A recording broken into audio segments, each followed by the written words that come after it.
नमस्कार दोस्तों, क्या आप जानते हैं कि भगवान क्यों अवतार लेते हैं? क्या हर कर्म बंधन का कारण है? भगवत गीता के चौथे अध्याय में हम यही गहराई को समझते हैं।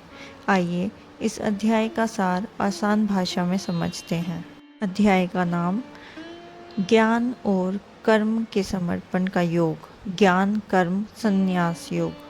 इस अध्याय में श्री कृष्ण अर्जुन को दिव्य ज्ञान, कर्म का रहस्य और कर्म को ज्ञान के साथ कैसे करना चाहिए यह समझाते हैं। वह बताते हैं कि कर्म करते हुए भी कैसे कोई व्यक्ति बंधन में नहीं पड़ता यदि वह ज्ञान के साथ और भगवान के लिए कर्म करे।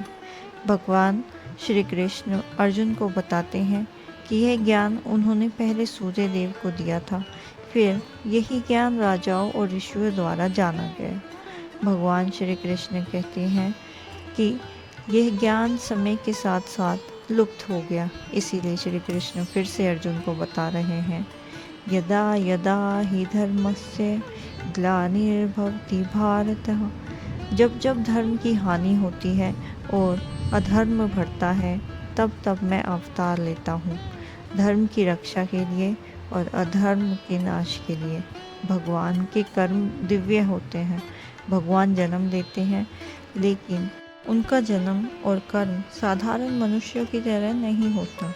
जो व्यक्ति भगवान के जन्म और कर्म के दिव्य रूप को जान लेता है, वह इस जन्म मृत्यु के बंधन से मुक्त हो जाता है। केवल कर्म करने से मुक्ति नहीं मिलती, यदि ज्ञान के साथ कर्म किया जाए तो वह व्यक्ति संसार में रहते हुए भी बंधा हुआ नहीं रहता। इस अध्याय में विविध यज्ञों का वर्णन किया गया है, जैसे ज्ञान यज्ञ, तप यज्ञ, ध्यान यज्ञ आदि।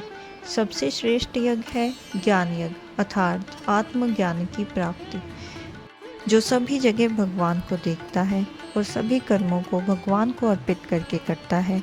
ऐसा व्यक्ति निष्काम कर्म कर रहा है और वह संसार में रहते हुए भी मुक्त होता है।